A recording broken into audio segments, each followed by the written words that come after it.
একজন ক্ষুদ্র ব্যবসায়ী ৫,৬০০ টাকা বিনিয়োগ করে ১ বছর পর কিছু টাকার উপর ৫% এবং অবশিষ্ট টাকার উপর ৪% লাভ করে। মোট ২৫৬ টাকা লাভ হলে তিনি কত টাকার ৫% লাভ করে? তো আমরা প্রথমে টাকার উপর ৫% লাভ ধরে নিব, এরপরে ৪% লাভ ধরবো, বাকি টাকাটা মানে ৫,৬০০ থেকে যে মাইনাস টাকাটা রয়েছে সেটা রাখবো বাকি টাকার উপর। তো এরপর আমরা ৫% লাভেরটা বের করে নিব। তো টাকায় লাভ হয় হচ্ছে ২০ ভাগের টাকা। তো সেমভাবে ৫,৬০০ মাইনাস টাকাটাও বের করে নিব।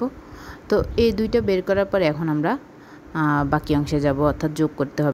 তো আমরা প্রশ্ন মতে দিয়ে যোগ করে নিব ২০ ভাগের যোগ ২৫ ভাগের ৫,৬০০ বিয়োগ সমান ২৫৬। এটা আমরা প্রশ্ন থেকে পাই। তো এখন আমরা এই দুইটা লসাগু করলে লসাগু পাচ্ছি হচ্ছে ১০০, আর উপরে তাহলে ৫ ২০ ১০০, তাহলে ৫ বিয়োগ, আর এদিকে হচ্ছে ৪ ২৫ ১০০ ইন্টু ৪ ইন্টু ৫,৬০০ বিয়োগ।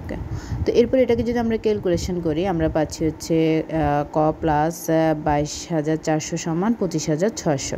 তো আমরা সমান দিয়ে এটা মাইনাস করে নেব, সুতরাং আমরা এর মান পাচ্ছি ৩,২০০।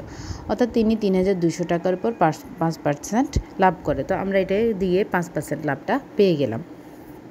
তো এটাই হচ্ছে আমাদের আনসার।